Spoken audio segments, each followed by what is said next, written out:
बहुत ज़्यादा घूमने फिरने की जगह है नहीं। हमने तो अपने हरियाणा में हमेशा से, जब हम नहीं भी थे तब भी हमने इसका नाम सुना है खेती के लिए। जैसे यहाँ शहर बसे, यहाँ महाजनपद बसे, क्योंकि यहाँ एरिया बहुत फर्टाइल था। तो जब बात करते हैं पर्यटन स्थल की, तो बहुत ज़्यादा तो हमारे हैं नहीं विकसित, पर छुटपुट सी चीज़ें हैं जिसके ऊपर काम हुआ। एग्जाम में प्रीवियस ईयर में देखना, उनके ऊपर क्वेश्चंस आ जाते हैं।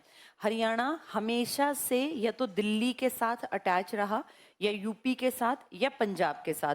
हरियाणा की अलग से अपनी आइडेंटिटी कभी थी ही नहीं, क्योंकि एक तो एरिया छोटा था, ऊपर से किसी भी बड़े राजा महाराजा ने आपके यहाँ राजधानी नहीं बनाई। राजधानी या तो उनकी आगरा थी, या उनकी राजधानी थी दिल्ली, या फिर लाहौर। ये तीनों शहर हमसे दूर पड़ते हैं। भाई दिल्ली भी हमसे देखा जाए तो हमसे अलग ही हो गया, लाहौर तो फिर पाकिस्तान का हिस्सा है। तो हमारे हरियाणा में बैठ के किसी ने राज नहीं किया, लेकिन यहाँ से बेटा कमाई सबने की। हमारी हांसी का जो इक्ता था, इक्ता मतलब लैंड ऑफ एक एरिया मान लो तहसील टाइप में, हांसी से बहुत रुपया जाता था, बहुत सारा पैसा। तो हमारे हरियाणा में जब भी बात करेंगे कि पर्यटन स्थल, तो इसको समझना कि हमारे पास कोई बहुत फेमस पर्यटन स्थल नहीं है, लेकिन जितने हैं वो कभी ना कभी किसी न किसी, या तो लोकल आदमी ने बनवा दिए, या किसी बड़े राजा के मन में किसी के में आया। जैसे एक एग्जाम्पल दें, गुजरी महल है हमारे हरियाणा में। ये गुजरी महल बनवाया था फिरोज शाह तुगलक ने, लेकिन तुगलक यहाँ नहीं रहता था। तुगलक की तो वाइफ थी गुजरी, और उस टाइम पे बेटा राजा बहुत बहुत शादियां करते थे। सुल्तान के रूप में उसने दिल्ली पे राज किया, और फिरोज शाह तुगलक का राज भी लंबा चला, 1351 से 1388। उस बीच में उसने हमारे यहाँ गुजरी महल का निर्माण करवा दिया। लेकिन वो यहाँ रह के रियासत पे कब्जा नहीं किया उसने, बस वो था भाई ठीक है एक महल बनवा दिया। ऐसे बहुत सारे एग्जाम्पल हैं। तो इससे क्या फर्क पड़ा, जैसे अगर आपके यहाँ राजा नहीं थे, सुल्तान नहीं थे, आपके यहाँ जो इस्तेमाल हुआ ना चीजें बनाने में, वो ज्यादातर पत्थर का इस्तेमाल हुआ। और जो पुरानी चीजें थी वो तो ज्यादातर बलुआ पत्थर। ये बलुआ पत्थर क्या होता है बेटा, नेचर देता है, हम नहीं बनाते। नेचर से मिला इस पत्थर को बहुत पहले, कभी अशोक के टाइम में स्तंभ बनाने के लिए इस्तेमाल किया गया था। और अब हमने देखा, क्योंकि अब तो रिसर्च होते हैं कौन सा पत्थर कितना पुराना है सब पता चलता है। आप सबको पता है यूरेनियम डेटिंग और कार्बन डेटिंग दो साइंटिफिक तरीके हैं। जो चीज जिंदा थी कभी, उनकी लाइफ कितनी पुरानी है, कब की है, ये पता लगाने के लिए कार्बन डेटिंग, और अर्थ या फिर कोई चट्टान, कोई पत्थर, कोई नॉन लिविंग चीज, यूरेनियम डेटिंग। इन दोनों तरीकों से किसी की भी आयु को ज्ञात किया जा सकता है कि वो कितने पुराने हैं। किसी की हड्डी मिल जाए तो उसमें उससे पता लगा सकता है कि कितनी पुरानी हड्डी है। तभी तो कहते हैं कि इंसान का अस्तित्व इतने हजार साल पहले भी था। कहीं कहीं उनका जबड़ा, किसी हाथी का कोई दांत, कोई उसका मान लो कोई पैर का नाखून, इस तरह की चीजें मिल गई। तो इस चीज से हमें पता चला कि हमारे हरियाणा में जो बहुत सारी चीजें हैं मध्यकाल की, वो एक्चुअल में हमारे प्राचीन काल की चीजें थी, जिनका थोड़ा रूप बदल के और उसे मध्यकाल में इस्तेमाल कर लिया। मैं जिसका जिक्र कर रही हूँ आप समझ गए होंगे कुछ लोग, लाट की मस्जिद। एक मस्जिद बनाई गई। मस्जिद एंशियंट इंडिया में तो बन नहीं सकती, मस्जिद बनेगी मिडिएवल इंडिया में, क्योंकि तुम लोगों को मैंने बता रखा है एंशियंट इंडियन हिस्ट्री में सिर्फ 3 धर्म थे, सनातनी हिंदू, बौद्ध और जैन। तो उस टाइम मस्जिद तो बन नहीं सकती। जो मेडिएवल टाइम पीरियड था, इसमें बनी है सबसे ज्यादा मस्जिद। और जो लाट की मस्जिद का मैं जिक्र कर रही हूँ, वो जो लाट है, जो बाहर खड़ा वो स्तंभ है, जब उसका हमने डेट फाइंड आउट की साइंटिफिक तरीके से, तो पता चला वो तो कभी अशोक के टाइम का पत्थर है। तो फिर ये पता लगाया कि अशोक ने कोई ऐसा स्तंभ बनाया था जिसके 2 टुकड़े हुए या कर दिए गए, ये भगवान जाने, लेकिन अलग अलग जगह 2 ऐसी लाट खड़ी हो गई। तो वो लाट की मस्जिद जो आज एक प्रसिद्ध जगह है, वो भी एक्चुअल में एंशियंट इंडियन हिस्टोरिक टाइम की पत्थर से बनी हुई, उस टाइम के पत्थर को तोड़ के बनाई गई है। तो ये पता चला कि बहुत ज्यादा हमारे हरियाणा पे काम ही नहीं हुआ, लेकिन जिसने जितना किया एग्जाम में आता है वो हमें पता होना चाहिए। एक पीपीटी थी इसमें, वो निकाल दो। जैसे कुछ अगर एग्जाम्पल दें, हिसार तो है ही है, दक्षिणी हरियाणा है ना ये अपना, महेंद्रगढ़, रेवाड़ी, गुड़गांव की बेल्ट, यहाँ भी कई चीजें हैं। जैसे कभी सुना हो राय मुकुंद दास का छत्ता, बीरबल का छत्ता, किशोरी महल, चोर गुम्बद, हाँ ऐसे बहुत सारी चीजें हैं। इनकी पिक्चर्स आज मैं दिखा देती हूँ ताकि तुम लोगों को फिर वो एक दिमाग में उसकी कॉन्सेप्ट क्लियर हो जाए। हाँ सारी निकाल दे, इसमें लगभग 25-30 पिक्चर्स होंगी ना। फिर ये टॉपिक हमारा कंप्लीट हो जाएगा। सबसे पहले इसको इसमें देख लेना स्लाइड्स में, उसके बाद जब किताब से पढ़ाऊंगी तो फिर याद करना आसान दिखेगा। सबसे पहले गुजरी महल ही निकल आया। इसको थोड़ा हाँ ऊपर से एक हटा के, और सिर्फ ये ठीक है। देखो हरियाणा के प्रमुख स्थापत्य, ये जो सबसे पहला तुम्हें दिखाई दे रहा है यही है जिसका मैं जिक्र कर रही थी, गुजरी महल। अब ध्यान से देखो, ये तुम्हें दिखाई दे रही है गोल, ये है बेटा मस्जिद, ये वाली, और इसके सामने ये पिलर दिखाई दे रहा है, ये इसका नाम है लाट की मस्जिद। है तो ये नॉर्मल सी मस्जिद, लेकिन क्योंकि इसके सामने पिलर है इसको हिंदी में लाट कहा गया। तो लाट की मस्जिद, इस स्तंभ के कारण इस मस्जिद का नाम पड़ गया। अब ध्यान से इस पिक्चर को देखो, ये जो पीछे देख रहे हो ना पूरा, ये बेटा महल था। उस टाइम ऐसे नॉर्मल एक स्टोरी को ही महल कहते थे, क्योंकि तब नॉर्मल आदमियों के सिर पे छत भी नहीं थी, तो ये हमें महल ही दिखते थे। ये जो महल दिख रहा है, ये भी मैंने जिक्र किया फिरोज शाह तुगलक का, जिसने 38 साल राज किया दिल्ली सल्तनत पर। फिरोज शाह तुगलक ने वैसे तो ढेर शादियां की, एक शादी उसने हरियाणा की गुजरी से की, और उसके नाम पर ये महल बनवा दिया कि तुम यहीं रहो आराम से, तो इसका नाम पड़ा गुजरी महल। देखो ये लिखा गुर्जरी या गुजरी महल, कहाँ पड़ता है ये? और क्योंकि वहां पे कभी कभी वो खुद भी आता होगा, और आएगा तो अपने भगवान का नाम लेगा, भगवान के नाम के लिए मस्जिद बनाएगा, तो उस मस्जिद के सामने क्योंकि ये पिलर खड़ा है तो इसका नाम क्या पड़ गया? हाँ, ये लाट की मस्जिद है। एक आइडिया हो गया तुम्हें, इस तरह का महल है ये हो गया पहले वाला। इसके बाद नेक्स्ट है काबुली बाग मस्जिद। देखो ये गोल, इसका नाम काबुली बाग क्यों है? जब आपके देश में मुगलों का पहला आदमी आया था, भाजसा का बाबर, बाबर बेटा बाहर से आया था, कोई उसकी एक गज जमीन नहीं थी यहाँ, उसको बुलाने वालों में कहते हैं हमारे इंडियंस का भी हाथ था, और उन्होंने बुलाया था कि भाई आके इस इब्राहिम लोदी को मार दे, और उसके बाद तू यहाँ अपना जो है चला जाना, हम यहाँ राज कर लेंगे। पंजाब का कहते हैं सूबेदार था उसमें शामिल, कुछ लोग कहते हैं राणा सांगा भी उसमें शामिल थे, एक्चुअली हमें नहीं पता थे कि नहीं थे। वो यहाँ आया, उसने पानीपत के पहले युद्ध में, क्योंकि तोप खाना इस्तेमाल किया तोप का, अली और मुस्तफ़ा नाम के तोपची थे, बहुत बढ़िया दो, जिनके कारण ये हमारा जो ये लोदी वंश का था ना लड़का इब्राहिम लोदी, ये हार गया और ये मर गया। इसका मकबरा भी वही है पानीपत में। ये अंतिम था दिल्ली सल्तनत का सुल्तान। फिर अगली जो पीढ़ियां आई वो बादशाह कहलाई, सुल्तान किंग और बादशाह एम्परर, बड़ी मलकियत जिसकी हो। तो अपनी पत्नी, इसकी पत्नी का नाम था काबुली, काबुली बेगम, तो अपनी पत्नी की याद में, पत्नी मर गई होगी तो उसने यहाँ आके और ये बनवा दिया। देखो ये इतना बड़ा नहीं बनवाया था, ये स्टार्टिंग बस ये पीछे का था। इसका नाम पड़ा काबुली बाग मस्जिद। आगे जाके इसका बेटा हुआ हुमायूं, 4 साल बाद तो उसका बेटा राज करने लगा। अपनी माँ को भाई सब प्यार करते ही हैं, तो अपनी माँ की नाम पर इस मस्जिद के पास उसने चबूतरा जो है ना, उसको संगमरमर के पत्थर का इस्तेमाल करवाया कि भाई बढ़िया, ग्रेनाइट उसी का टाइप होता है बेटा। ये देखो आगे, अब बाद में क्या हुआ, बाद के लोग क्योंकि बहुत पैसे वाले हो गए, अब हुमायूं के बाद तो पैसा बढ़ता गया, अकबर के टाइम में तो कितना पैसा था, तो देखो इसकी थोड़े सा ब्यूटिफिकेशन कर दिया, और ये दीवारें, एंट्री गेट थोड़े रॉयल से बना दिए। लेकिन इसकी शुरुआत की थी पहले वाले ने, जिसका नाम था बाबर, और ये बाबर की पत्नी के नाम पर है काबुली बाग मस्जिद। है कहां पर? लड़ाई पानीपत में हुई तो वहीं स्टे किया इसने, उसने ये बनवा दी। इसका नाम है काबुली बाग मस्जिद। ये एंट्री गेट और बाहर बैठने बैठने की जगह है। नेक्स्ट है देखो इब्राहिम सूरी का मकबरा। तुमने शेरशाह सूरी का नाम हिस्ट्री में पढ़ा है। शेरशाह सूरी बेटा एक नॉर्मल सा आदमी था, लेकिन उसको बार बार ना, एक होता ना किसी को बढ़ावा देना, उकसाना नेगेटिव सेंस में। शेरशाह सूरी की किसी से कोई पंगेबाजी नहीं थी, लेकिन हुमायूं बार बार उसके ऊपर अटैक करता था, और पलट के उसने जब जवाब दिया तो उसका जवाब एक हिस्ट्री की घटना बन गई, और हुमायूं को यहाँ से भागना पड़ा क्योंकि इसने 2 युद्ध लड़े। इसका पोता था वो इब्राहिम सूरी जो लिखा है ना, इसका पोता था शेरशाह सूरी, जिसकी 2 बड़ी लड़ाइयाँ हुई, एक चौसा का और एक बिलग्राम का, कन्नौज का या बिलग्राम का। चौसा का युद्ध हुआ था 1539 में, और बिलग्राम का हुआ 1540 में। दोनों बार 2 सेम आदमी लड़े, हुमायूं और शेरशाह सूरी। पहले युद्ध में शेरशाह सूरी जीत गया, लेकिन वो अपने घर ही रहा, वो बाहर नहीं भागा। ये वापस आया, इसको गुस्सा आया कि कैसे जीत गया, दोबारा फिर गया उससे लड़ने के लिए बिलग्राम।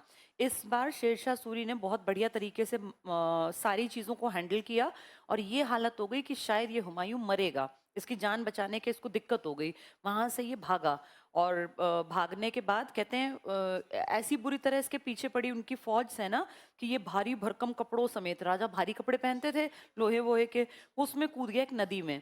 तब फिर एक भिश्ती ने इसकी जान बचाई और इसने कहा था भाई तूने मुझे बचा लिया, मैं तुझे एक दिन का बादशाह बनाऊंगा। आगे जाके हिस्ट्री में इसने वो भिश्ती बादशाह बनाया, तब उसने चमड़े के सिक्के चलाए थे। लेकिन उससे पहले की बड़ी घटनाओं में ये 15 साल तक इसको गायब रहना पड़ा। तो ये इसके दादा का मकबरा है बेटा, जिसने हुमायूं को हराया था, जिसका नाम था शेरशाह सूरी। ये उसके दादा के नाम पर है। इसके मकबरे का नाम है इब्राहिम सूरी का मकबरा। तुम सबको पता है मकबरे और मस्जिद में ज्यादातर ये गोल टाइप का स्ट्रक्चर होता है ना। हाँ, ये मुस्लिम जो स्थापत्य कला है उसकी एक पहचान है। हम हिंदुओं में ऐसा नहीं करते, हम अपनी शेप वो शिखर वाली शेप देते हैं अपने मंदिरों को या इस तरह की चीजों को। ये शेरशाह सूरी के दादा के नाम पर है और ये पड़ता है नारनौल में, देखो लिखा महेंद्रगढ़ में। इनकी जगह भी पूछते हैं, एक आइडिया होगा तुम्हें, याद करना आसान रहेगा। तुमने जगह जगह देखी होंगी ये कोस मीनार। कोस मीनार हर 2 कोस की दूरी पर थी और उस टाइम पे किसी के पास ये फोन नहीं थे कि किलोमीटर्स माप लें या डिस्टेंस को देख लें। तो आदमी अपने घर से चलता, मान लो उसको जाना है किसी को तक्षशिला से, यूनिवर्सिटी से, और मगध, तो मगध तो बिहार हो गया, कहाँ पाकिस्तान कहाँ बिहार, कैसे पता चले मैं सही रास्ते पे हूँ, मैंने कितना कवर कर लिया। तो शेरशाह सूरी ने हर 2 कोस पर एक मीनार बनवा दी। ये मीनार अंदर इसमें ब्रिक इस्तेमाल की गई, बाहर से तुम्हें ये पत्थर टाइप का दिखेगा और ये बहुत सारी बनी थी क्योंकि ये पूरे भारत के मेन एरिया को कवर करती थी। हर 2 कोस पर मीनार थी। आदमी घर से चलता 20 कोस जाना है तो 10 मीनार पूरी हो गई, मतलब मेरा डिस्टेंस पूरा हो गया, तो एक दिमाग को शांति मिलती थी। जहां ये मीनार थी ना, इसके आसपास ठहरने के लिए सराय, कहीं कुछ बाग सा लगा दिया, पेड़, कोई कमरा सा डाल दिया ताकि कोई भी यात्री आके आराम कर सके। पीने के पानी के मटके रखवा दिए, बड़ी बड़ी नहीं, प्याऊ पहले लोग रखवाते थे उस तरह का। ये आज बेटा बहुत कम बची हैं और हरियाणा में थोड़ी बहुत हमने सेफ रखी हुई हैं। आपको ये बिल्कुल आसपास मिल जाएंगी जीटी रोड के आसपास कई तो बिल्कुल ही ना सेफ कर रखी है। आउटर बाउंड्री इसकी लोहे की कर रखी है सरकार ने।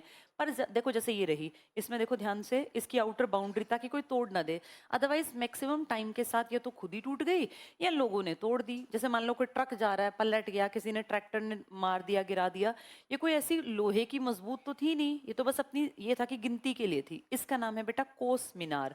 बहुत सारी थी। ये देखो चारों तरफ एक टाइम पर पानी था। ध्यान से देखो, इसके आसपास तुम्हें कीकर और पेड़ दिखाई देंगे। हमारा हरियाणा ना बेटा सारा बढ़िया नहीं था, दक्षिणी हरियाणा में तो बहुत ज्यादा कीकर थी और पहाड़ियां थी। कौन सी पहाड़ियां होंगी? अरावली की। तो यहाँ की जमीन ज्यादा कुछ देती नहीं थी। किसान ना आज की तरह नहीं था कि इतने यंत्र थे और कहीं भी खेत बना लेता था, नहीं। तब हल या तो बैल की सहायता से या फावड़े से, कस्सी से खेत तैयार किए जाते, बहुत मेहनत लगती थी। तो इस प्रॉपर्टी में ना ज्यादा खेती बाड़ी कोई करता नहीं था। दक्षिणी हरियाणा खाली बराबर था। आज करोड़ों रुपए की जमीन है क्योंकि आज गुड़गांव बस गया है या रेवाड़ी बस गया, पहले थोड़ी ना इनकी कीमत इतनी थी, यहाँ कुछ नहीं होता था। तो उस टाइम पर एक आदमी को ये गिफ्ट दी थी। क्यों दी थी? क्योंकि उस आदमी ने हमारे इंडिया के हेमचंद्र विक्रमादित्य को हरवाने में एक रोल प्ले किया था और अकबर और बैरम खां की मदद की थी, जिस आदमी को ये प्रॉपर्टी मिली। अब उसने खुश होके, क्योंकि शाह कुली खान जो था उसने मदद की, तो अकबर का जो हेड था उस टाइम पर, बैरम खान, सेनापतियों का के रूप में, उस बैरम खान ने कहा कि साउथ की, दक्षिणी हरियाणा की प्रॉपर्टी पर तुम्हारा राज है। इसको बेटा काफी सारी बड़ी जमीन दे दी। यहाँ कोई बसावट नहीं है अभी भी, अब तो खैर धीरे धीरे टाइम के साथ फर्क पड़ गया, पहले बिल्कुल खाली था। तो उस आदमी ने यहाँ पानीपत की दूसरी लड़ाई के बाद, क्योंकि प्रॉपर्टी मिल गई और यहाँ के कुछ गांव दे दिए कि इनकी जागीर पर तेरा हक है, जितना टैक्स देंगे वो तू ले लेना। उस टैक्स को इकट्ठा करके उस आदमी ने ये बनवाया। उस टाइम पे इसके चारों तरफ पानी भरवा दिया तो इसका नाम पड़ गया जल महल। किसने बनवाया था? शाह कुली खान। किसकी मदद की थी? बैरम खान और अकबर की। किसको हरवाने में? हाँ, हेमचंद्र विक्रमादित्य हेमू 1556 पानीपत की दूसरी लड़ाई, ये है बेटा, नारनौल में पड़ता है। जबकि नारनौल में बहुत बारिश नहीं होती, तो ये सब मैन मेड था, इसको खोद के यहाँ पानी भरा गया था, और क्योंकि बीच में था तो इसका नाम पड़ गया जल महल। कहाँ पड़ेगा ये? नारनौल में। नारनौल मतलब महेंद्रगढ़ में। ये तुम्हें दिखाई दे रहा होगा, देखो कैसा टूटा फूटा खराब सा है ना। इसके आसपास देखो क्या है, इससे दिख रहा है कि ये मेंटेन्ड नहीं है, इस पे सरकार ने पैसा नहीं खर्च किया। किसी भी चीज को ना बेटा बचाए रखने में भी पैसा खर्च होता है। ये ताजमहल वैसे ही ताजमहल नहीं है, अगर ताजमहल की केयर ना करते ना तो आसपास पूरा जंगल और गंद मच जाती। ये आज करोड़ों रुपए कमा के देता है, इस पे ध्यान नहीं दिया। इसका नाम है बूढ़िया का रंग महल। कुछ लोग, हम हरियाणा के लोग मानते हैं कि अकबर के सबसे इंटेलिजेंट आदमी का, बीरबल का जन्म स्थल यहाँ है। इसको तुम गूगल करोगे तो यूपी में बताते हैं, यूपी में पैदा हुए। लेकिन हम हरियाणा के लोग मानते हैं कि भाई ये वो जगह है जहाँ अकबर के सबसे इंटेलिजेंट नवरत्न का जन्म हुआ था, बीरबल का। और ये पड़ता है बेटा यमुना नगर में, चनेटी ग्राम यमुना, उसके स्तूप के आसपास। तो बूढ़िया का रंग महल कहाँ पड़ेगा ये? हाँ, ये बुढ़िया नहीं लिखा, ये बूढ़िया, बूढ़िया का रंग महल। ये पैदाइश हुई थी यहाँ पर अकबर के सबसे इंटेलिजेंट आदमी बीरबल की। बीरबल अपनी तेज बुद्धि के कारण इंटेलिजेंट माना जाता था ना, यहाँ यमुना नगर में। ये देखो बेटा कितना सुंदर है। हाँ, एक बार ध्यान से इसको देखना। इसमें ना छोटे लेवल पे 4 बाग बने हुए हैं। 4 बाग की परंपरा मुगल लाए थे। पता है क्या करते थे? जैसे 2-3 गेट बनवाते बेटा, उनका एक स्टाइल था आर्किटेक्चर का, हमारे राजाओं का नहीं था, उनका था। जैसे किसी का मकबरा बनवाना है तो पहले एक बड़ा सा गेट होगा, दीवारें होंगी, फिर उस गेट को खोलेंगे तो अंदर आपको प्रॉपर एक व्यू दिखेगा जिसमें कई किले छोड़ के आगे जाके ऐसे सुंदर सा स्ट्रक्चर। ये देखो इस तरीके से गोल सा, फिर इसके आसपास यहाँ कब्र बनती थी बेटा, जो इनके घर वाले मर जाते थे ना, उनकी कब्र अभी भी हैं। अगर आप दिल्ली जाओगे हुमायूंस टॉम्ब में तो आपको वो ऊपर रखे हुए पत्थर दिखेंगे, कोई छोटे साइज का, कोई अलग कोई अलग। मेल फीमेल बच्चे सबको यहाँ दफनाते थे, ये जलाते नहीं थे ना, तो यहाँ कब्र बना दी जाती थी। अब क्योंकि ये कोई बहुत बड़े सुल्तान का नहीं है तो यहाँ आपको ज्यादा कब्र वब्र नहीं मिलेंगी, पर ये हमारे हरियाणा की शान है। और हम ये मानते हैं कि ताजमहल की कॉपी ताजमहल के जैसा बनाने की कोशिश की गई थी, पहले बन गया था। ताजमहल जैसा कहीं से कहीं नहीं लगेगा आपको देखने में, क्योंकि इसका पत्थर, इसका वो बहुत सस्ता है बेटा। लेकिन ये बनाया किसने था? शाहजहां जब राजा था, बादशाह था, उसका बड़ा बेटा था दारा शिकोह। उसका एक टीचर था, आध्यात्मिक गुरु, जिससे उसने स्पिरिचुअलिटी की बातें सीखी, शेख चिल्ली। तो शेख चिल्ली का असली नाम तो बहुत लंबा चौड़ा था, लेकिन फेमस है शेख चिहिली या शेख चिल्ली। तो जब वो मर गए ना 1650 में, तो इसने कहा अपने पिताजी को, पिताजी आपके पास इतना पैसा है, मेरे गुरुजी के नाम पे आप एक मकबरा बनवा दो। तो बोले भाई कहाँ बनवाए? बोले वो हरियाणा की बेल्ट में। वैसे भी ना जो ये शाहजहां का बेटा था, ये हमारे हरियाणा में ही रहा करता था, पलवल के आसपास ये बहुत ज्यादा इसने अपना टाइम स्पेंड किया। भाई दिल्ली के पास ही तो है, इसके पिताजी दिल्ली बैठते होंगे, लाल किला शाहजहां की मेन जगह, तो ये पलवल की बेल्ट में रहता था। तो अपने गुरुजी के लिए इसने ये बनवा दिया, और हमारे हरियाणा की सबसे सुंदर स्थापत्य बिल्डिंग में इसका जिक्र किया जाता है, इसलिए हम कहते हैं हरियाणा का ताज। वैसे कोई सुंदर बहुत है नहीं, लेकिन बाकी सबसे बेहतर है। तो ये है शेख चिल्ली का मकबरा। ये कहाँ पड़ेगा? अब ध्यान से देखो, इसमें 4 बाग पद्धति है बेटा, इससे तुम ना आइडिया ले पाओगे कि दिल्ली में जो हुमायूं का मकबरा है और जो ताजमहल है। देखो बोर्ड पर इसको, यहाँ देखो बाग है 1, ये 2, इनके बीच में बेटा आने जाने का रास्ता देखो 3 और 4।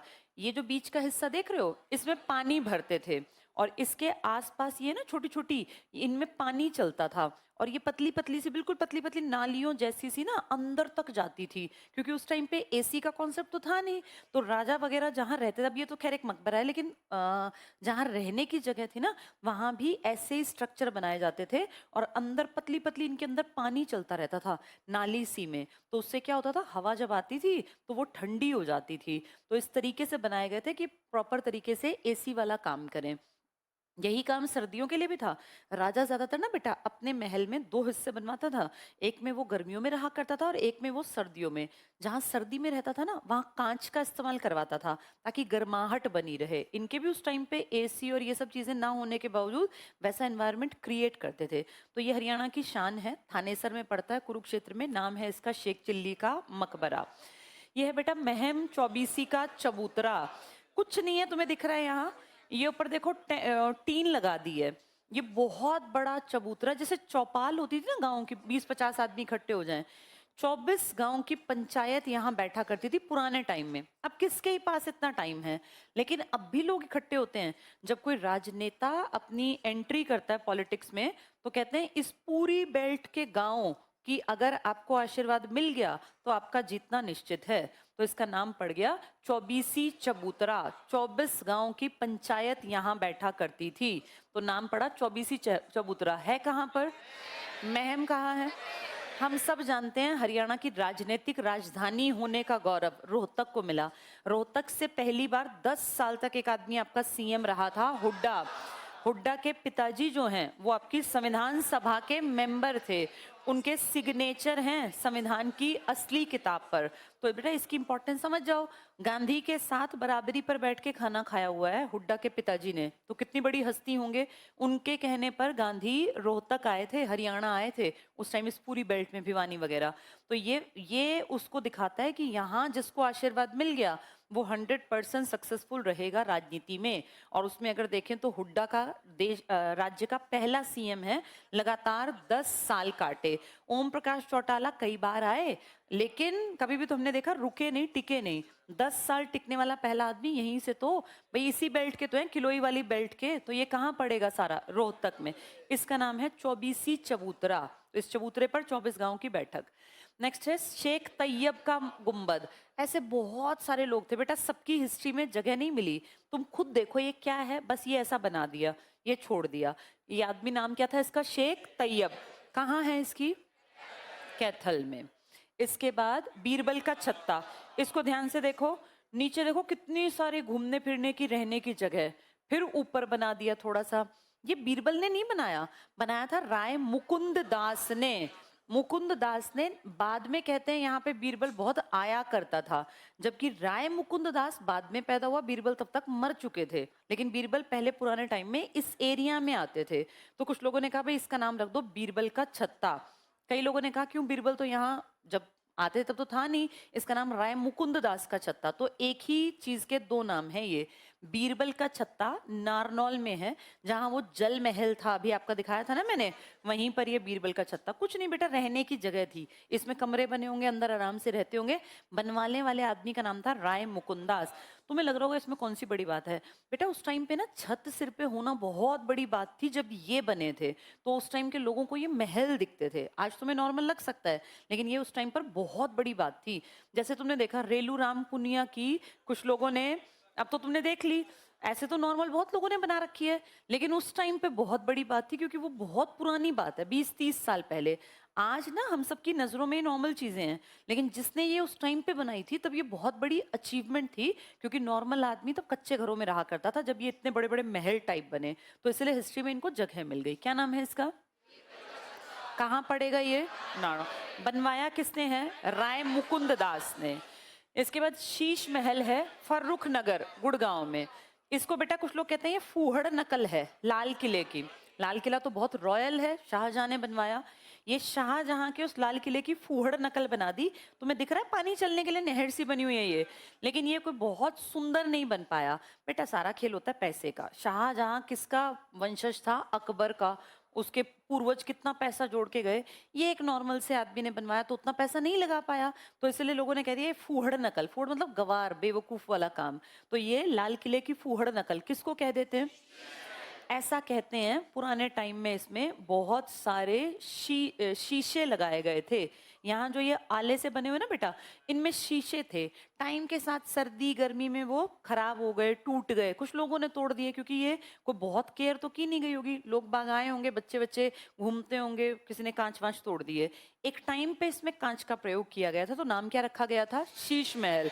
और शीश महल जो है किसकी फूहड़ नकल कहलाता है? कहाँ पड़ेगा आपके? फर्रुख नगर में। इसके बाद ये तो वही है रंग महल, जहाँ किसका जन्म हुआ था? बीरबल का। वो पिक्चर नीचे से ले रखी थी, ये सामने से। देखो कितनी टूट फूट। अगर इसकी केयर की जाती तो ये टूट फूट को मेंटेन किया जाता। इस पे किसी का ध्यान नहीं है। ये हम मानते हैं कि बीरबल यहाँ पैदा हुए, और इसको हम कहते हैं बूडिया ग्राम में पड़ता है बीरबल का रंग महल, यमुनानगर में। यह है कानौड़ का किला। देखो ये रहा अब अगर हम देखें तो बहुत लोग तो इतने घरों में भी रहने लग गए। उस टाइम पे ये किला था बेटा। कानौड़ ना ब्राह्मणों की एक जाति थी और महेंद्रगढ़ में कानौड़ ज्यादा थे, कानौड़ ब्राह्मण। तो महेंद्रगढ़ का पुराना नाम ही कानौड़ था। उस जिले का नाम महेंद्रगढ़ नहीं था। किसी राजा महेंद्र के नाम पे आगे जाके उसका नाम पड़ा महेंद्रगढ़। गढ़ का मतलब किला। तो यहाँ पे ये कानौड़ का किला है। कानौड़ ब्राह्मण जाति थी और इनकी अधिकता थी महेंद्रगढ़ के पास। अब तुम ध्यान से देखो तो कुछ भी नहीं, वीरान सा है, लेकिन हमारे हरियाणा में ये भी बहुत बड़ी बात थी उस टाइम पर। तो फेमस हो गया महेंद्रगढ़ का कानौड़ का किला। ये सारी पिक्चर समझ में आ गई तुम्हें? ठीक है, अब तुम किताब उठाओ। अब तुम्हें थोड़ा थोड़ा सा किताब से पढ़ना आसान लगेगा। चलो पेज नंबर 51 पर आओ। Major tourist places. तुम पिछले प्रीवियस ईयर में देखोगे एक दो क्वेश्चन जरूर आता है इनमें से, ये पढ़ के जाने होते हैं। सबसे पहला देखो नारनौल। नारनौल कहां पड़ेगा बेटा? महेंद्रगढ़। एमजी लिख लो इसके पास, एमजी। अब पढ़ो सबसे पहला, राय मुकुंद दास का छत्ता या बीरबल का छत्ता। अब तुम्हारे दिमाग में आ गया वो घर सा? देखो ऊपर दो दो कमरे बने थे, नीचे घर सा था। बीरबल का छत्ता ही क्या है? राय मुकुंद दास का छत्ता। इसके बारे में पढ़ लो। इसका निर्माण शाहजहां के शासनकाल में हुआ। इससे कंफर्म हो गया कि बीरबल तो मर चुका था, क्योंकि बीरबल तो किसका समकालीन था? अकबर का। तो शाहजहां तो भैया अकबर का पोता था, तो इस टाइम तक तो बीरबल था नहीं, यानी ये बीरबल ने नहीं बनवाया, बस नाम है बीरबल का छत्ता। टिक करो, निर्माण शाहजहां। तो बीरबल तो बेटा अकबर का समकालीन था, उसके बाद जहांगीर आया, उसके बाद शाहजहां आया। आगे पढ़ना। इसे ही राय बाल मुकुंद या मुकुंद दास का छत्ता भी कहते हैं। तो एक ही चीज के दो नाम। अब पिक्चर देख ली, तुम्हें आसान दिखेगा। नेक्स्ट पढ़ो, जल महल। आया दिमाग में? चारों तरफ वो पानी, बीच में महल।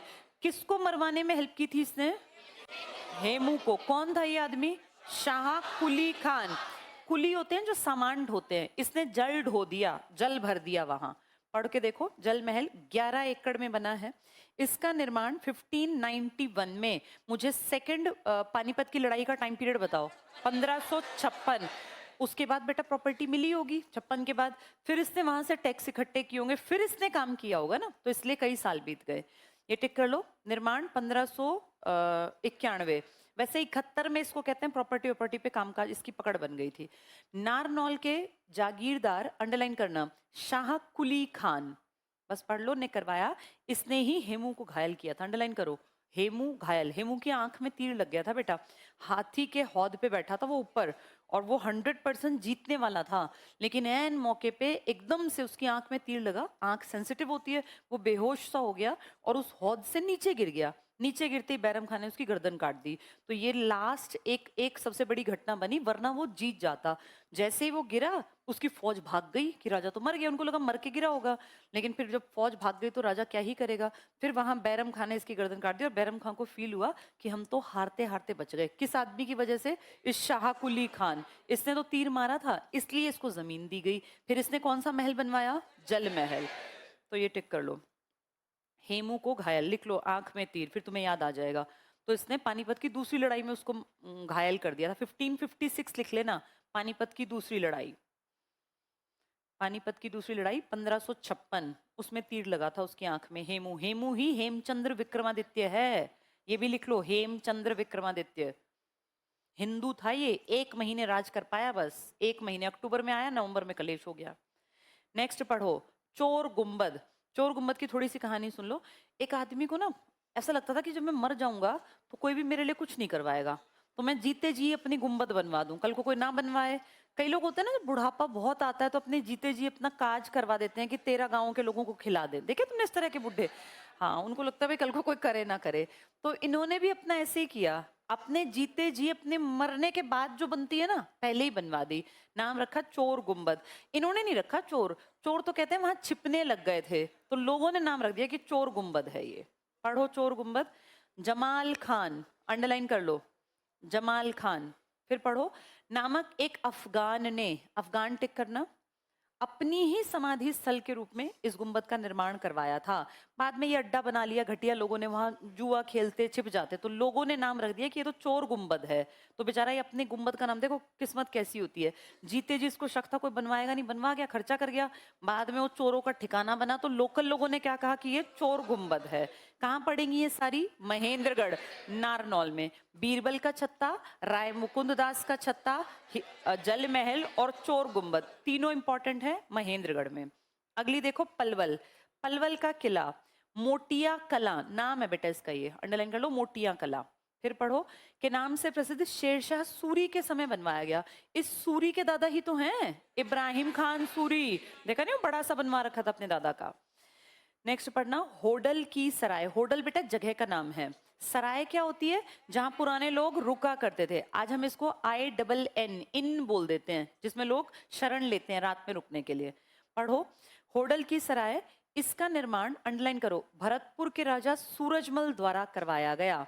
अब तुम सब जानते हो सूरजमल, जाटों के प्लेटो, जाटों के अफलातून। हरियाणा में सोनीपत में मैंने जिक्र किया था एक बनवादी बिल्डिंग, अब संडे को उसकी दीवार तोड़ दी। अब धीरे धीरे करके एकदम कैसे तोड़े, पहले दीवार गिरा दी। अब देखो किसी दिन उनकी भी तस्वीर को रखेंगे या गिराएंगे भगवान जाने। कारण क्या बना? राजनीति, क्योंकि सूरजमल जाटों के राजा थे, जाटों के, अभी जाट राज में नहीं है, और उसके मूर्ति के अनावरण के लिए पर्दा सा ढक दिया, बुला लिया हुड्डा को, हुड्डा भी जाट, और जाट कम्युनिटी इस टाइम पर क्योंकि राज में नहीं है इस बात से चिढ़ गए, तो उसकी दीवार तोड़ दी। अब वो सोचो सारा खर्चा सब पानी में गया, अब क्या करेंगे भगवान जाने। तो वही बता रहे हैं वो भरतपुर के राजा, अंडरलाइन कर लो सूरजमल, यहां लिख लो जाटों के अफलातून, जाटों के प्लेटो, जाटों के प्लेटो या जाटों के अफलातून, ठीक है, अफलातून, ये है हमारे सूरजमल जी। आगे पढ़ना कोस मीनार, ये तो जगह जगह है लेकिन फेमस कहीं कहीं की है, अंडरलाइन कर लो शेरशाह सूरी। फिर पढ़ो ने ऐतिहासिक GT र लिखा है, इसको रोड कर लो, GT रोड, GT रोड का निर्माण करवाया था। तुम जानते हो GT रोड पहले कच्ची थी पूरी, चंद्रगुप्त मौर्य ने बनवाई थी, मौर्य ने, फिर अशोक ने उसको साफ वाफ करवाया। प्रॉपर जो पक्की रोड है ना आज, ये GT रोड बनवाई थी शेरशाह सूरी ने, जिसके दादा कौन थे? इब्राहिम खान सूरी, जिनका मकबरा बनवा रखा है इसने नारनौल में। ये टिक कर लो, GT रोड का निर्माण शेरशाह सूरी ने। फिर पढ़ो तब प्रत्येक 2 मील पर, अंडरलाइन करो 2 मील, जनता की सुविधा हेतु ऐसी मीनारों का निर्माण, तो 2 मील मीनार, नाम क्या रखा गया? कोस मीनार, 2 मील की दूरी पर एक कोस मीनार, ये दूरी मापने के लिए बनाई गई थी।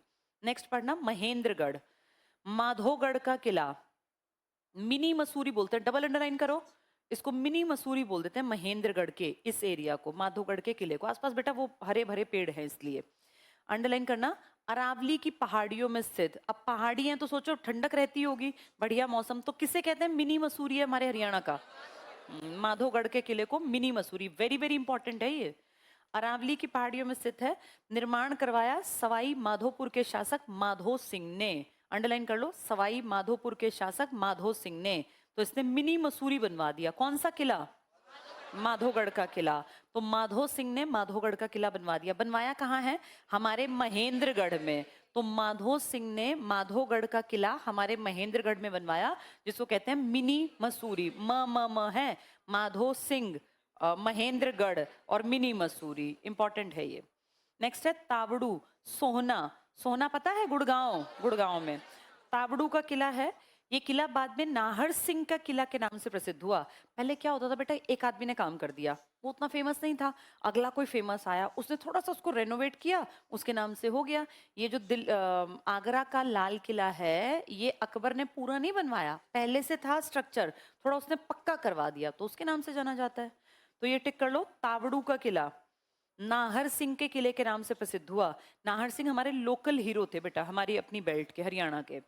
जगाधरी पे आ जाओ, जगाधरी यमुना नगर है, YN लिख लो यहाँ, यमुना नगर। तावड़ू के पास गुरुग्राम लिख लो, ये पता होने चाहिए, तावड़ू, सोहना, गुरुग्राम। ऊपर नारनौल था, वहां MG लिख लिया था, महेंद्रगढ़। पलवल तो अपने आप जिला है, महेंद्रगढ़ जिला है, तावड़ू सोहना कहाँ पड़ा? गुड़गांव में। जगाधरी YN यमुना नगर। अंडरलाइन करो चनेटी ग्राम का स्तूप, स्तूप का मतलब क्या होता है? स्तूप का मतलब होता है बेटा ढेर, ये एग्जाम में आ जाएगा, स्तूप का मतलब ढेर। मुझे बताओ क्या ढेर में नीचे बिंदी आएगी? क्यों नहीं आएगी? जब कभी भी ढ या ड स्टार्टिंग में होते हैं तो नीचे बिंदी नहीं आती, ये हिंदी का रूल है। कोई भी ढक्कन अगर ऐसे ढ लिखोगे ना शुरुआत में तो बिंदी नहीं आ सकती, हिंदी का नियम है ये। स्तूप का मतलब क्या बताया? ढेर। ढेर लिख लो यहाँ स्तूप के पास, स्तूप का मतलब ढेर। पढ़ो चनेटी ग्राम के स्तूप में क्या है। हुएन सांग ने इसके बारे में बताया, ये नाम तो तुमने सुना हुआ है। हुएन सांग कौन था? हर्षवर्धन के टाइम पर राजा हर्षवर्धन 606 से 647, यानी कौन सी शताब्दी में थे? 7वीं शताब्दी। हमेशा अगला डिजिट होती है। हर्षवर्धन के टाइम पर हुएन सांग नाम का एक चीनी यात्री आया था जिसने कई साल इंडिया में बिताए और हमारे इंडिया के लिए उसने एक किताब लिखी थी जिसे कहते हैं सी यू की। ये बहुत बहुत इंपॉर्टेंट है, ये बुक का नाम है सी यू की। हुएन सांग की बुक है जो ह से हर्षवर्धन के टाइम पे आया था 7वीं शताब्दी में, और इसी हुएन सांग के बारे में बताया जा रहा है। इसने क्या कहा? इसने बताया कि तुम्हारे यहाँ चनेटी ग्राम का स्तूप है। इसको स्तूप में क्या इंटरेस्ट था? क्योंकि हुएन सांग ने रिसर्च किया किस धर्म के ऊपर? ये बौद्ध धर्म को ही तो जानने आया था। तो इसने फिर देखा स्तूप, और इसको पता था कि स्तूप ज्यादातर किस धर्म के हैं? बौद्ध धर्म के। वैसे तो स्तूप का मतलब ढेर होता है, लेकिन 84,000 स्तूप, 84,000 स्तूप अशोक ने किस धर्म के बनवाए थे? तो इसने फिर बताया कि अरे ये तो वो स्तूप है, फिर ये बता के गया। तो ये टिक कर लो, चनेटी ग्राम का स्तूप हुएन सांग। हुएन सांग के पास जरूर लिख लेना हर्षवर्धन, 7वीं शताब्दी, और चीनी यात्री था। इसकी बुक का नाम है सी यू की। ये सब एग्जाम में आए हुए हैं बेटा, कभी बुक का नाम, कभी किस देश से आया, कभी किस टाइम पे आया, कौन सी शताब्दी में आया, तुम्हारा कौन राजा। 5-6 पॉइंट है, ये एक बार पढ़ लिए फिर हमेशा याद रहते हैं। ठीक है, आगे पढ़ो। हुएन सांग ने इसके बारे में बताया कि ये अशोक स्तूप का अवशेष है। अंडरलाइन कर लो अशोक। और अशोक को किस धर्म में इंटरेस्ट था? बौद्ध धर्म में। इसकी ऊंचाई 8 मीटर, अंडरलाइन करना, 8 मीटर ऊंचा स्तूप है। और किस राजा ने बनवाया था? अशोक। अशोक ने कितने बनवाए थे? 84,000। तुम्हारे 200 के नोट पर क्या है? सांची का स्तूप। अब जैसे सांची का ज्यादा फेमस है, ज्यादा सुंदर है, हमारे यहाँ भी स्तूप है। हम नहीं कह रहे कि ये अशोक का है। किसने कही ये बात? हुएन सांग ने, कि तुम्हारी जगाधरी में जो ये स्तूप है कितने मीटर ऊंचा? 8 मीटर। उसने अपनी किताब में लिखा है कि ये किससे संबंधित है? अशोक से। है कहां पर? चनेटी ग्राम में। चनेटी ग्राम हमारे यमुना नगर में। तो ये इंपॉर्टेंट था। ऊंचाई 8 मीटर, टिक कर लेना। नेक्स्ट देखो, पंचकुला हमारा पिंजौर और रोनीपुर को रानीपुर कर लो बेटा, का किला। पिंजौर का संबंध कहते हैं पांडवों से था। पांडव थे ना 5 भाई, इनसे संबंध था पिंजौर का। सोनीपत पर आ जाओ, गोहाना का किला। अब तो ये किला तोड़ फोड़ के बेटा लोगों ने अपनी दुकानें उकानें निकाल ली, अब कुछ नहीं बचा इसमें से। तो गोहाना का किला, ये किला पृथ्वीराज चौहान द्वारा निर्मित। अंडरलाइन करो। बताओ पृथ्वीराज चौहान किस सदी में थे? पृथ्वीराज चौहान की 2 लड़ाई तुम्हें याद रखनी है, 1191, 1192। कौन सी सदी कहलाएगी? 12वीं। हमेशा सदी अगली बोलते हैं, 11 से अगली तो 12वीं। ये फेमस लड़ाइयां है ना, तराइन की पहली और दूसरी। तो कोई पूछे कि किस सदी में बना होगा, तो 12वीं सदी में, क्योंकि तभी थे वो। ये टिक कर लो। जींद में, ये सोनीपत में गोहाना का किला पृथ्वीराज चौहान द्वारा निर्मित। 1947 में यहाँ रेफ्यूजी रखे गए थे। कौन रेफ्यूजी?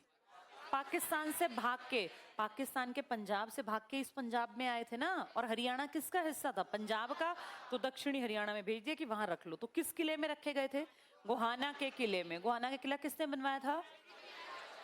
ये अंडरलाइन कर लो, 1947 रेफ्यूजी। तो पंजाब से, पाकिस्तान के पंजाब से भागकर इंडिया के पाकिस्तान आने वाले रेफ्यूजीज को, ऐसा नहीं एक किले में सारे आ गए, जगह जगह रहे थे। तो हमारे हरियाणा के सोनीपत के गोहाना के किले में उनको रख दिया, वहीं उनको खाना पीना, कुछ महीने वहीं रहे थे। क्योंकि पता नहीं किसके पिता मर गए, किसकी माँ चली गई, किसकी बहन भाई सब बिछड़ गए थे। उस टाइम पर इस किले की इंपॉर्टेंस थी। जो किसने बनवाया था? कभी पृथ्वीराज चौहान ने, 12वीं शताब्दी में। तो सोचो यहाँ जगह थी, वरना कहाँ रहते बेटा, तब इन किलों में ही रोके गए थे ये। नेक्स्ट पढ़ना, जींद में है जींद का किला, बहुत बहुत इंपॉर्टेंट। 1775। गणपत को गजपत कर लो, गजपत। गजपत, गज मतलब हाथी। गजपत सिंह ये बेटा लोकल राजा थे। गजपत सिंह ने जींद को जीतने के पश्चात इस किले का निर्माण करवाया। तो जींद का किला किसने बनवाया? गजपत सिंह। और हमारे गोहाना का? पृथ्वीराज चौहान। कौन रखे गए गोहाना के किले में? 47 में पाकिस्तान के पंजाब से भागकर आए गए हिंदू जो थे वो यहाँ पे रखे गए थे।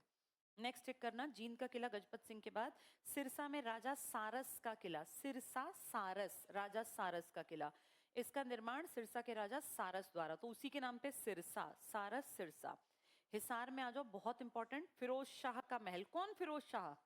फिरोज शाह तुगलक, जिसने अपनी पत्नी के लिए क्या बनवाया था? गुजरी महल, जिसमें उस मस्जिद के सामने लाट, लाट वो खंबा टाइप। पढ़ो, फिरोज शाह का महल। इस महल का निर्माण फिरोज शाह तुगलक द्वारा 1354 में, वेरी वेरी इंपॉर्टेंट, सन टिक कर लो। ये राजा कब बना था? 1351 में, लिख लो यहाँ। सुल्तान बना 1351, 3 साल बाद ही इसने हरियाणा में बनवा दिया। ये सुल्तान बना 1351, जबकि ये किला तुम्हारे यहाँ महल कब बनवाया? हाँ, महल और किले में क्या डिफरेंस होता है? किले का टारगेट होता है रक्षा, उसमें प्राचीर बनी होती है ऊंची ऊंची, महल में ऊंची प्राचीर नहीं होती, उसका मेन टारगेट होता है मजे करना, बढ़िया जिंदगी जीना। उसमें राजा अपना रंग महल बनवाएगा, शीश महल बनवाएगा, जनान खाना बनवाएगा, हमाम बनवाएगा, अपना प्रॉपर लेविश लाइफस्टाइल। लेकिन किले में नहीं होता बेटा, किले में होता है अस्तबल, जहाँ घोड़े बंधे होंगे, जहाँ सेना रहेगी, सेना का खान पान। दो अलग अलग चीजें हैं ये। तुम्हारे यहाँ किले भी हैं और तुम्हारे यहाँ महल भी है। अब ये फिरोज शाह जो तुगलक है, ये अगर अपना महल बनवाएगा ना तो ये कहेगा आराम के लिए, और किला बनवाएगा तो फिर लड़ाई के लिए। किले बनवाएगा लेकिन दिल्ली में काम करेगा किले पर। देखो यहाँ पर फिरोज शाह का महल, इसका निर्माण तुगलक ने 1354 में करवाया। राजा कब बना था? 1351 में। गुजरी महल या गुर्जरी महल पढ़ लो।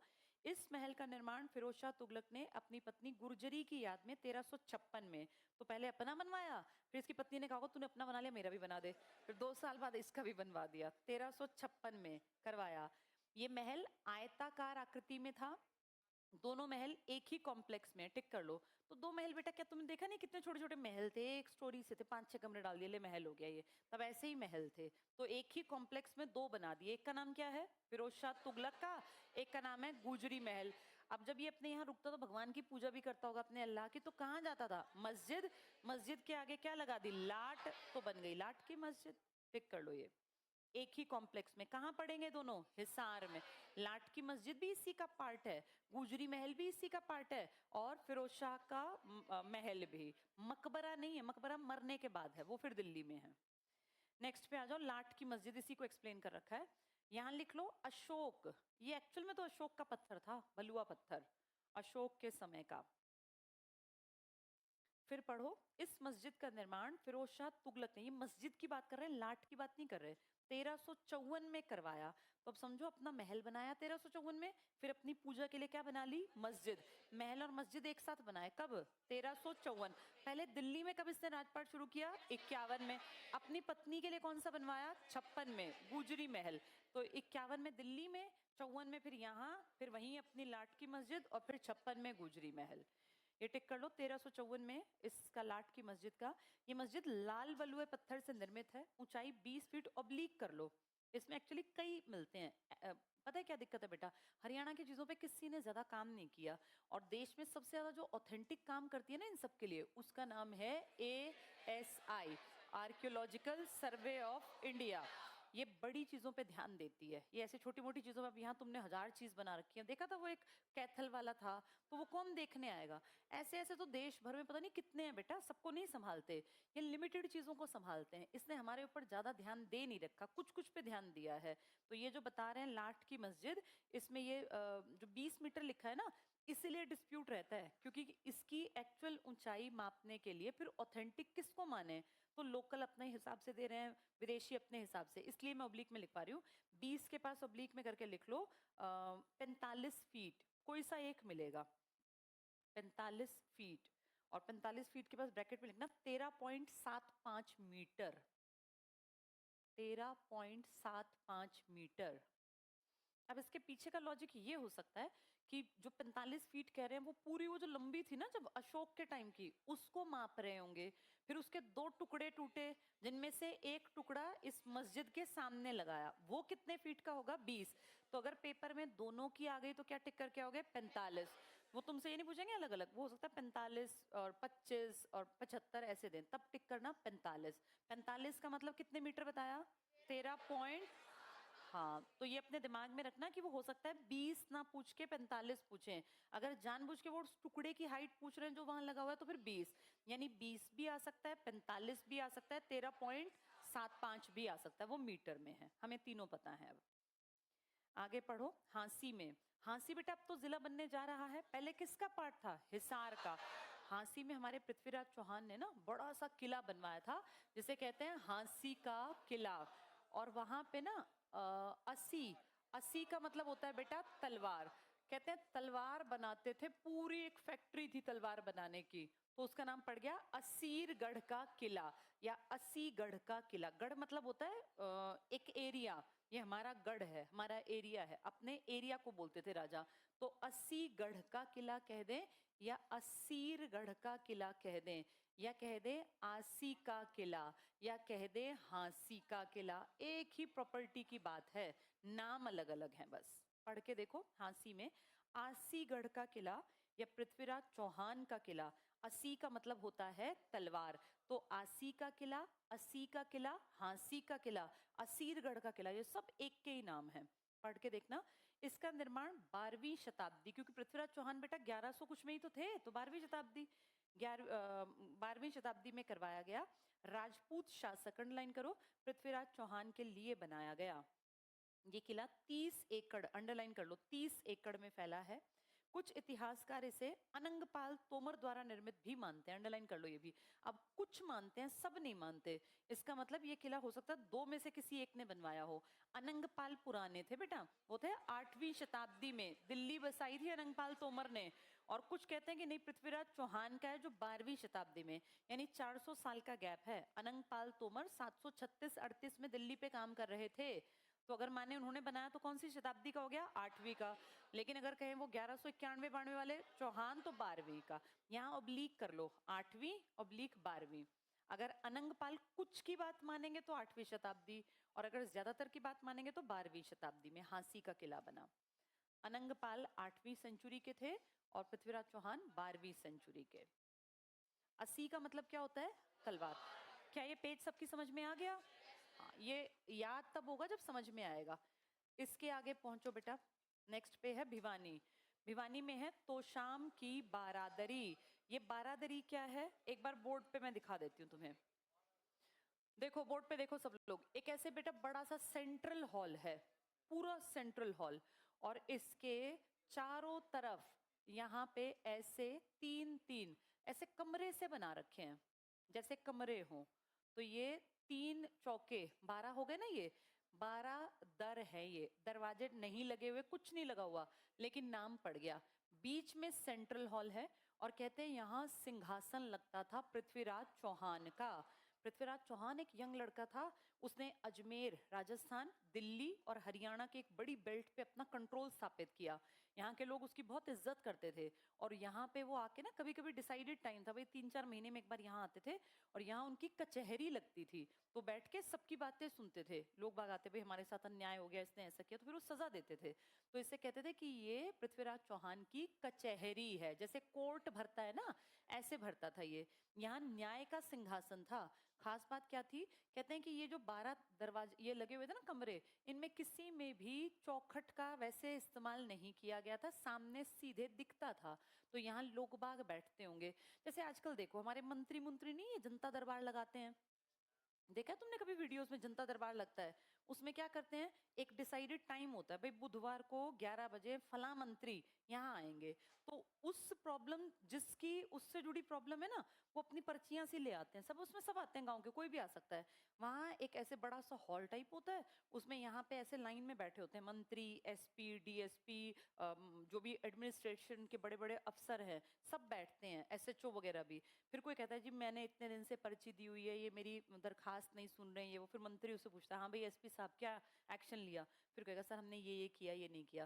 तुमने कई बार देखा नहीं, कई बार डांट लगा रहे होते हैं आईएएस को भी, एसपी को भी, तो ये क्या होता है? जनता दरबार। ऐसे ही ये मान लो, यहाँ जनता आती थी अपनी प्रॉब्लम्स लेके, किस आदमी के सामने? पृथ्वीराज चौहान। तो इससे कहते थे पृथ्वीराज की कचहरी, उनके उनकी सीट थी यहाँ, वो बैठ के न्याय करते थे। तो वही है बेटा ये तो शाम की बारादरी। 12 दर थे यहाँ, 12 दरवाजे थे, कोई चौखट दरवाजा नहीं था, 12 कमरे, बीच में एक हॉल में सब दिखता था। तो बारादरी। तो शाम की बारादरी का निर्माण, अंडरलाइन करो, पृथ्वीराज चौहान द्वारा। चौहान ने कहाँ का किला भी बनवाया है?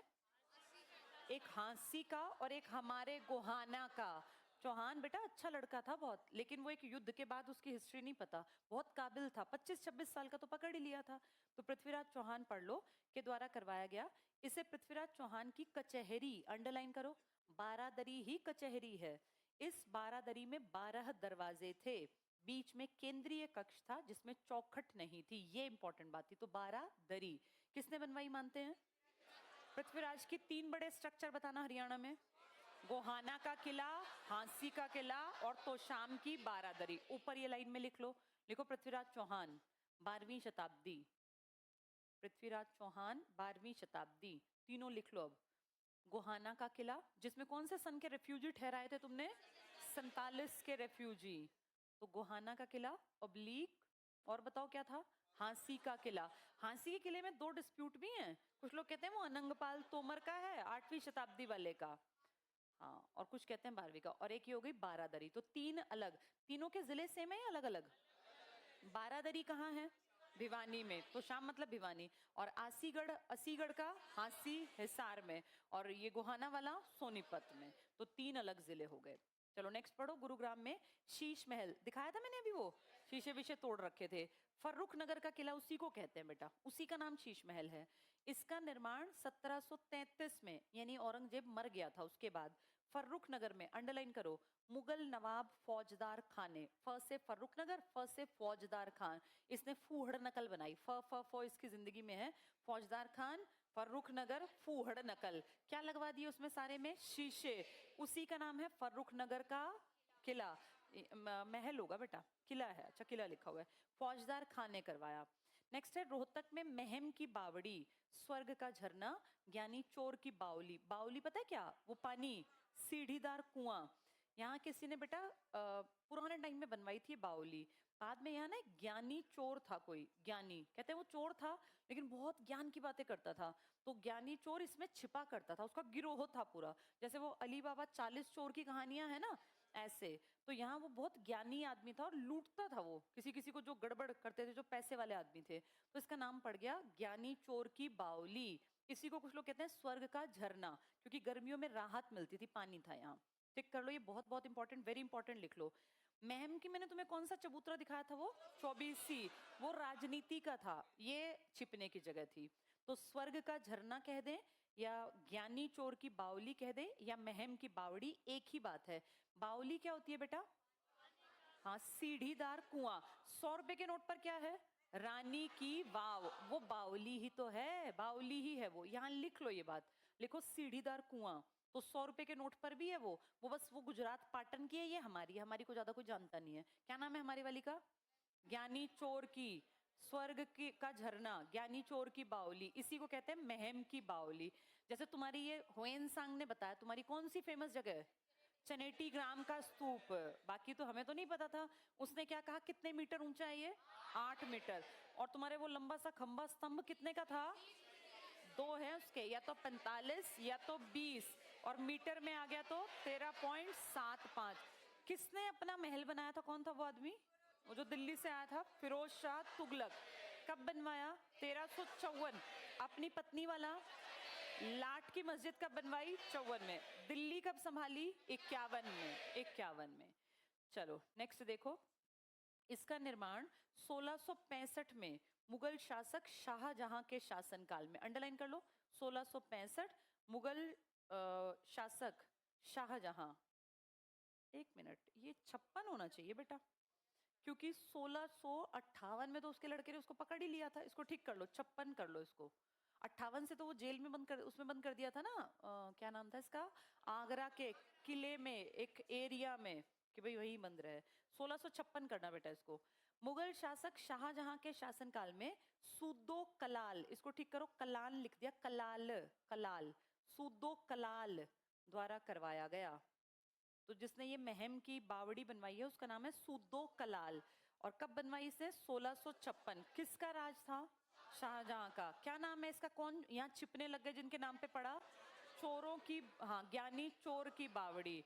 और चोर का गुंबद कौन सा था? वो जमाल खान, चोर गुम्बद थी ना वो, ये है किसकी, ज्ञानी चोर की, उसका नाम ज्ञानी था बेटा, इंटेलिजेंट आदमी था वो। चलो ये हो गया हमारा कंप्लीट। इसको घर जाके 2-4 बार पढ़ के इसको याद कर लेना, बाकी कल पढ़ाऊंगी बेटा। बुक सब लोग ले लेना बेटा, चाहे पुरानी नई बुक रखो अपने पास ताकि पढ़ पाओ।